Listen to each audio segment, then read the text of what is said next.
Language mindset shift. Let's get into it. Number 1, it's on you to make time and energy. So in a lot of my videos before, I have already talked about what it means to make something a priority. Basically, when you make something a priority, you make time for it. However, one thing that I haven't mentioned in my previous videos is the importance of energy. Time and energy are very much tied together. Let me explain. In most cases, a lot of people have a lot of time still.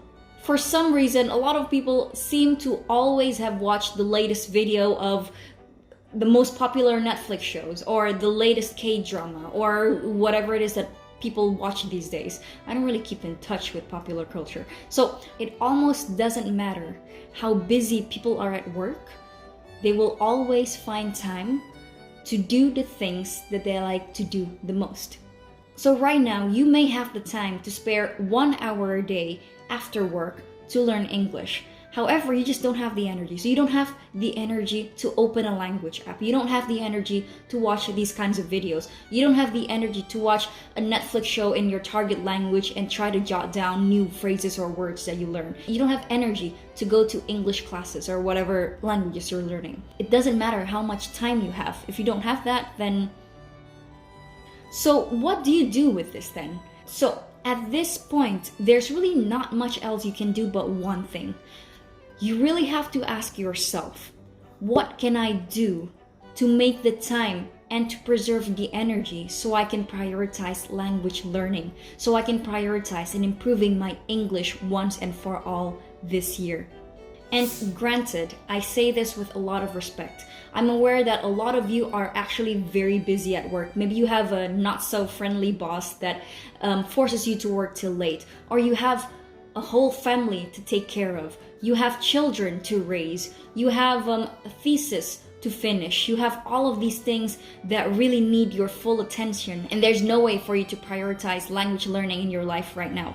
However, I also want to say that if you are here on my channel, watching my videos regularly, religiously even, there's a part of you, a big part of you, or even a small part of you that desperately want to become fluent in English or in other language you're learning. You have that already.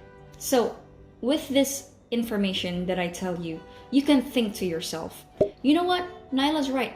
I actually do have a busy life right now. I have a family to take care of. I have other things that I need to prioritize right now. And I'm just gonna save this language learning thing in another chapter of my life. Maybe next year, maybe later this year.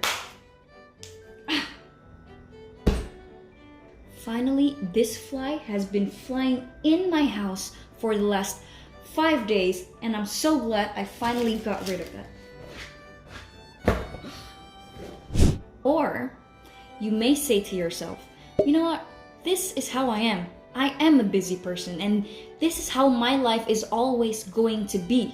And not much is going to change unless I really intentionally sit down and think to myself, I have to make a change. And it's up to me to find the time, to find the energy, to make this a priority. So mindset shift number 1 is that it's up to you to figure out how to prioritize it. You may not want to do it now and save it for later, or you may be determined to make those changes right now. So it's up to you. Before I continue, I want to remind you that my premium coaching program, English Sprint Academy, is open for enrollment because we are going to start the next batch on January 27th. So if you fit all of these criteria, consider applying because this program is really going to help you a lot. And for more information, go to this website, and let's get back to the video. Number 2, think of yourself more of a user and less of a learner. So what is an English user and what is an English learner? Well, it's quite self-explanatory.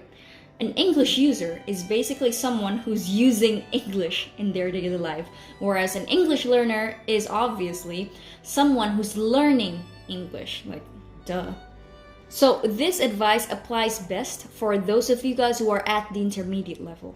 So the way I want to illustrate this is with this bubble. This bubble is the English language, and then there is you.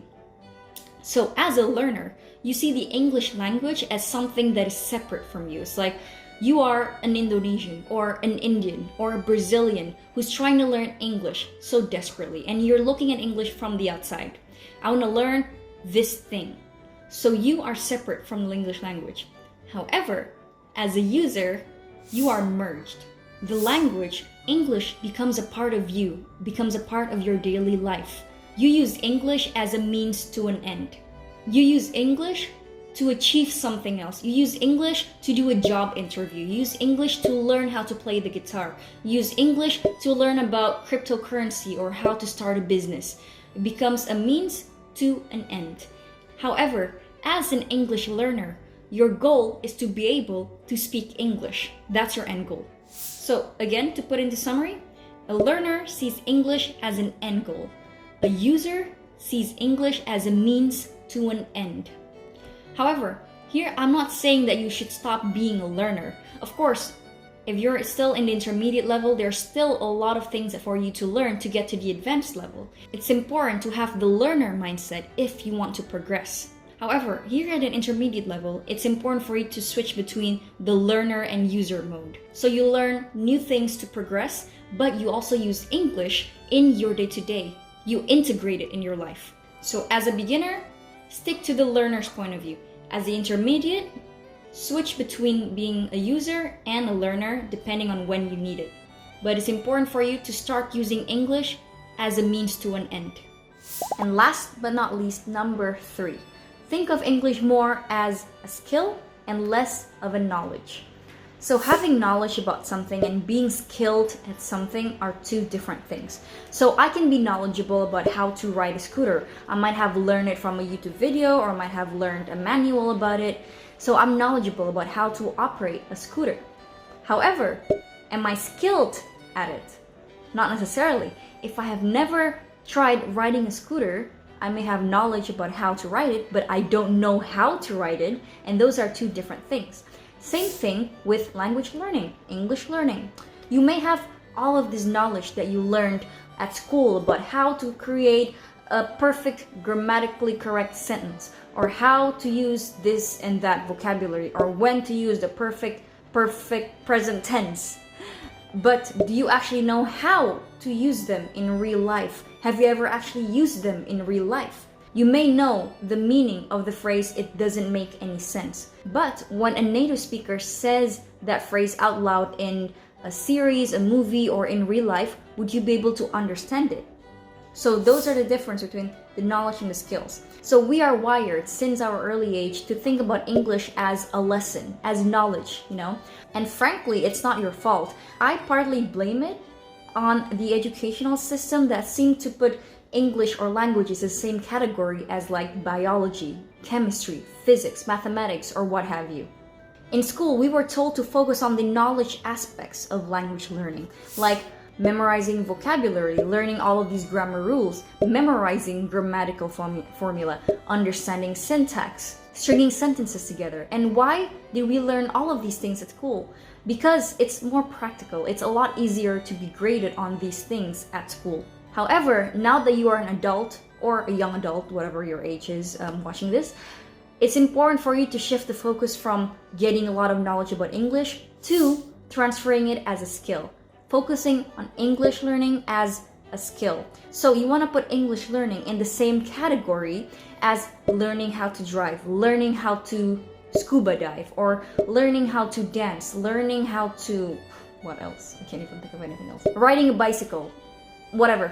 And how do you get good at all of these activities? So you get good in these activities not by learning or reading about it, but actually doing it, right? You learn how to ride a bicycle by riding a bicycle on the road. So next time you're thinking to yourself, this is so weird, I have already taken a lot of English classes, learning about grammar, syntax, stringing sentences together. Why am I not good yet? Think about riding a bicycle. If your goal is to be able to listen, to be able to speak in English fluently, have you actually practiced these activities on the road, like in real life? Have you actually listened to enough native input as much as possible? Have you actually tried to put yourself in situations where you have to speak? In order to develop that skill, you need to put yourself in a situation where those skills are needed. So have you put yourself in this situations yet. So at this point, if you want to get functional in a language, stop thinking about it as a knowledge, but now as a skill. And how do you get good at skills? Keep doing it. So there you go. Those are the 3 language mindset shifts that you need to adopt this new year if you want to bring your language level to the next. So thank you guys for being here. I hope you guys learned something from this video and liked it. If you do, please give it a like for the algorithm and leave a comment down below if you like it. And I'll see you next week in another video. Until then, you take care and bye-bye.